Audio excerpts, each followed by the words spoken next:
Thank you for auditing Professor Skye's Record Review, the only first listen new music review show hosted by a French professor in his bucolic backyard in the suburbs of America. I have a question. What happened to college rock? You know, like the kind of insouciant, who cares, slacker, rough around the edges music that's popular, that's made by kids who sprung from the bourgeoisie, who are inevitably going back to the bourgeoisie, but for that short period of time are able to make music about how much they hate it. Kids these days, and I know this because I am a real deal college professor, it's not just a joke for this channel, kids these days, there's no bands at my college. I'm serious. There's DJs, you know, there's music producers, there's electronic dance people and hip hop and this and that and fusion with indie pop and techno this and all that. But like, where's like the guitars and the young people singing angrily about the way that the world is? The birds are really loud today. I think that's a grackle. The answer is college rock must be dead. That's the only real solution I can see. And then an album such as Deep Down Happy by Sports Team comes up and makes me rethink the whole question. They have that sloppy aesthetic, that loose feel. Their name itself is such a great college rock band name, Sports Team. Implied in it is a kind of derision, looking down at the nature of people who care about such things. It's so generic, it's so aggressively generic that it becomes some kind of, I don't know, ironic masterpiece of a name. The title of the album, Deep Down Happy. Well, I think that's the real question of the album. It's pretty consistent in its theme. What is it that makes people happy? It's not what they think. And then we have the title. The cover. I already talked about the title. Let me show you the cover if you haven't seen it. What a great college rock cover. You can't even really tell what's the name of the band. Is the name of the album Here's the Thing? Is the name of the album Deep Down Happy? Is the name of the album Sports Team? It's so confusing. When you put it all together, I then realized what it was. Looking at this cover, I was like, hey, wait a minute. I was a college kid in the 90s. This reminds me more than a little bit of a Pavement album cover. The hand scratch, the mixing up of the title, and having it just look so raw. Well, arguably, Pavement is one of the greatest college rock bands of all time, and certainly their mark is the strongest mark on this group, Sports Team. It is some of the most clearest influence I have heard this whole year. Like, such a clear example of a band that takes heavily from another. But it's never lame. Because this is the thing about a lot of bands. You can't really impersonate them well. You can impersonate Pavement terribly. Just get some guy kind of mumbling through something, sing a little bit disaffectedly, and have a guitar doing something a little bit lazily. And you think you have a Pavement song. But Pavement knows melody, they know songwriting, and most of all, they have an atmosphere and an attitude to their music that just can't be duplicated. That's why I don't think that anyone does it except for Stephen Malkmus and Pavement. So that's where this band comes in. If you're like me and you miss college rock bands, I looked up, and I do like maybe 5 minutes of research. Turns out they're from Cambridge, not the good one near Boston, the other one in England. And they met at college and they formed this band. And it works perfectly. So let me tell you about this album. First of all, it is extremely catchy. It's very well made. There's like 12 songs, I think. Only one of them is over 3 minutes and 30 seconds. It is a very concise, punchy album.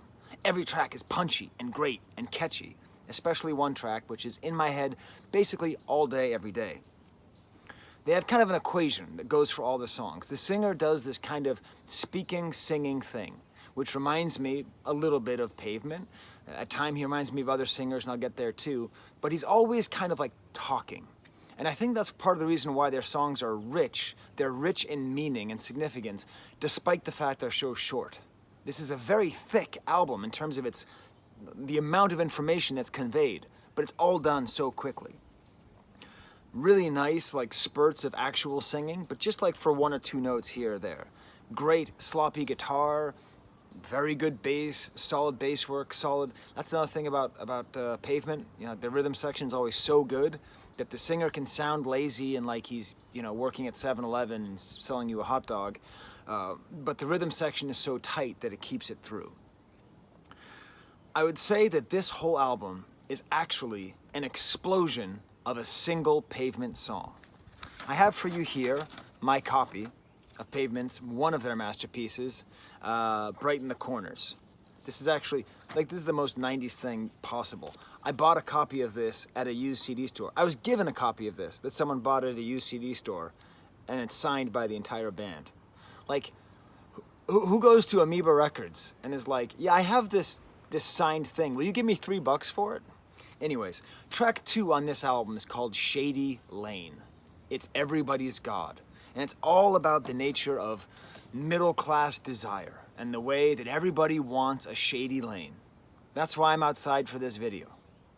The sun's setting, I got the trees, my neck's not burning, we'll get to neck burning soon, and I am comfortable and happy.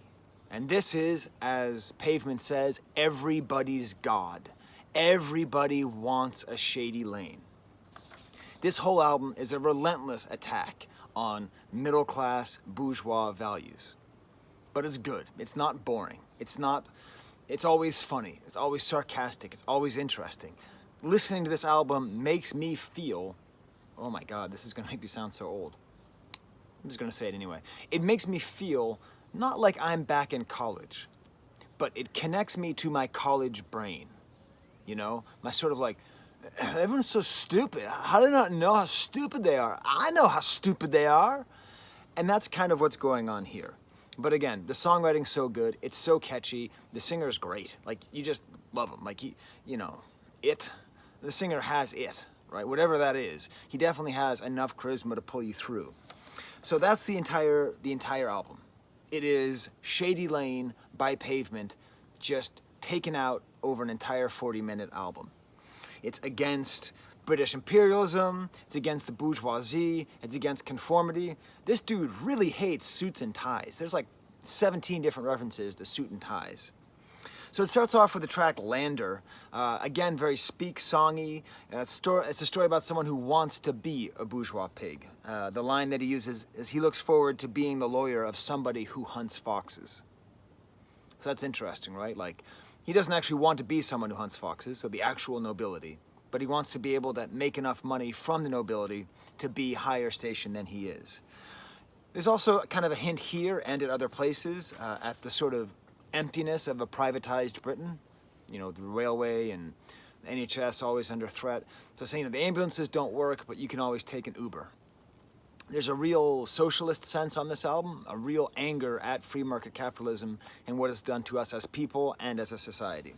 The next track, Here It Comes Again, is pointed right there at me and the other Shady Lane folks. Is it a Monty Python reference? There's a Monty Python sketch. They're from England, right? So everything has to be a Monty Python sketch. Where they just go, here comes another one, here it comes again, and they sing that for like 5 minutes. I wonder if that's kind of intentional here. But it's really nice, and it's a good example of the lyrical intelligence on this record. Because these guys are so, like, ironic, just their name, you know, oh, sports team, and everything just feels like so layered in irony that it's nice and it's refreshing when they can get in sort of like a little poetic jab. And he keeps on referring to things like a burning British neck.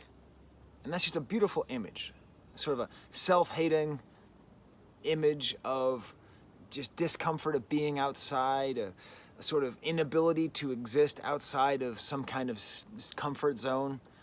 It's a beautiful image, and I'm gonna keep it with me. Like, I get sunburn, I'm very pale. I get sunburns all the time. And from now on, I'll just think of like a burning British neck. The next track is called Going Soft, and I sometimes when I listen to the album for a second time, I read the lyrics on Lyric Genius, and this had a comment on it. It's very apropos of my channel and of this album.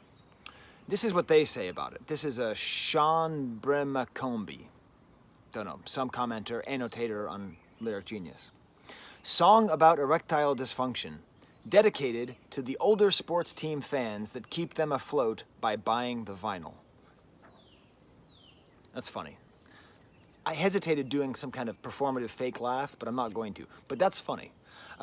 Erectile dysfunction for the older sports team fans that will keep them afloat from buying the vinyl. And I hate to tell you, sports team, in the event that you watch my channel, which most artists don't, I may not buy your record, even though I want to, because I don't want to be like the guy that this guy's making fun of.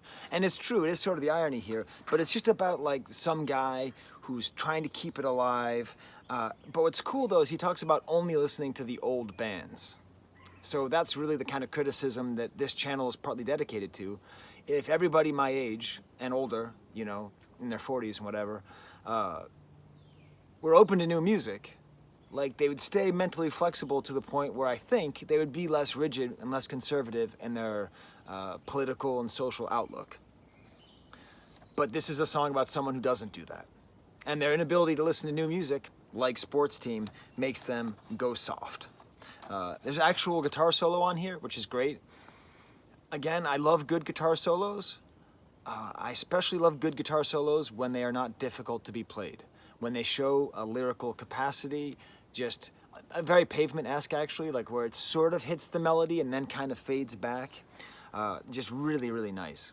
Next track is Camel Crew, kind of inscrutable lyrics again. I think it's, again, just sort of against bourgeois life. The steak is dry, the wine is weak. This dialogue is badly written and cheapened by the need for well-cast female leads. It feels too that there's a reference to a band signing to Sony. It feels to me that a lot of this album is about this conflict that they have as artists. Somewhere else on the record they talk about, you know, are you going to make it? What are you going to do after this band thing is over? And this is the problem that we have in the environment that we live in. A band like Sports Team writes such catchy songs and is so clearly a good band that should have popularity, yet it seems likely that they're not going to make it big. Or how do you even make it big? How do you even make enough money to be a rock star? How do these guys stop from becoming the bourgeois pigs that they're denouncing? I don't know. You know, all the guys in Queen were like studying to be dentists or something, you know? I think if Queen were around now, maybe they would end up actually being dentists. Anyways, next track, Long Hot Summer, is such a Pavement song they might want to pay royalties, but there's a little twist. His vocals sound more like Robert Smith from The Cure and less like Pavement. It's actually really quite nice. Really cool, good like noodling guitar and kind of like pulsing bass, and some nice lyrics here too, about like a spider in a web and I'd rather die than wait. It's quite good. I will say sort of one thing with this very, very Pavement sounding album. That is the one thing that I loved. I saw Pavement one time in concert. I saw them, I looked up the date, July 25th, 1995 at Lollapalooza in Great Woods, Mansfield, Massachusetts. And I remember it was so weird because here they were, these total slacker gods playing their music, and I felt like this whole connection to them. And at that point, I didn't care about sports. You know, I was a college kid. Who cares about I was actually in high school then. I don't care about sports. I'm not a jock. Whatever. And I swear to God, Stephen Malkmus and the other members of Pavement brought up the New England Patriots like 3 or 4 times throughout the concert. And at that point, this was before Tom Brady, before like anyone cared. And it was just this really incongruous thing where it's like, why is this dude talking to us about the New England Patriots? Like, you guys have a really good team this year. Hey, everybody's God, everybody's God. So it is kind of an ironic thing where I think Pavement probably cares more about sports than any other rock band that I've ever seen in concert. And yet, this band that sounds like them is sort of mocking being a fan of sports. So I don't know. There's a paradox for you. Or just an excuse for me to tell a great old man I went to concert stories. Nice track, Feels Like Fun.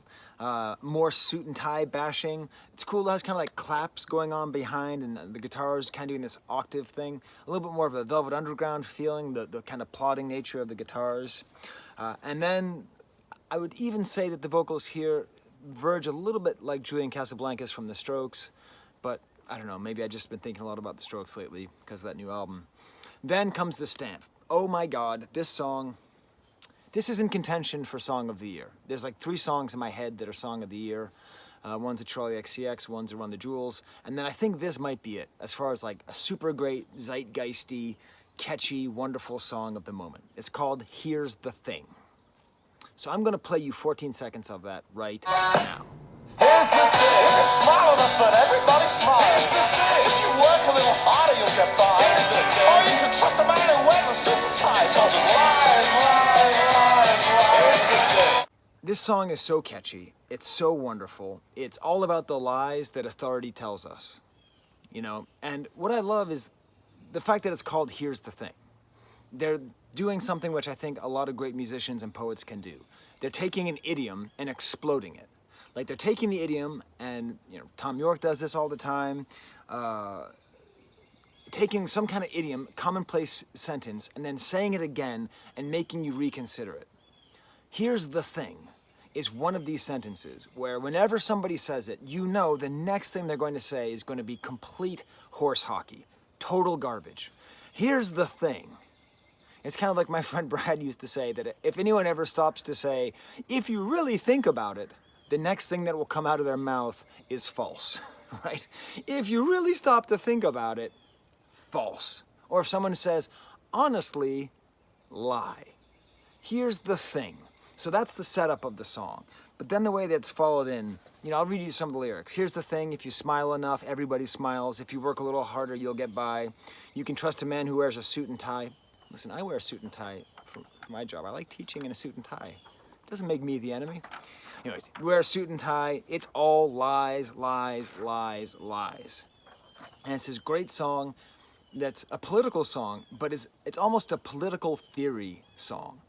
So it's really against the concept of pull yourself up by your bootstraps, individualism, and it even expands out to being anti-British imperialism. It even becomes a little bit anti-religion. It sort of gets into different themes of like Jesus, gets into nutrition. The whole thing is just so well made, and I love that it's based on this one idiom.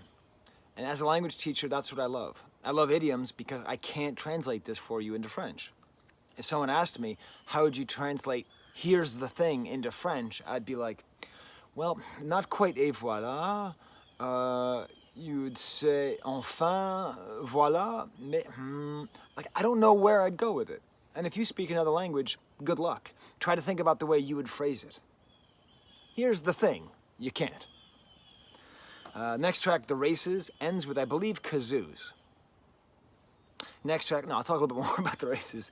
The song actually reminds me a little bit of the song We're an American Band.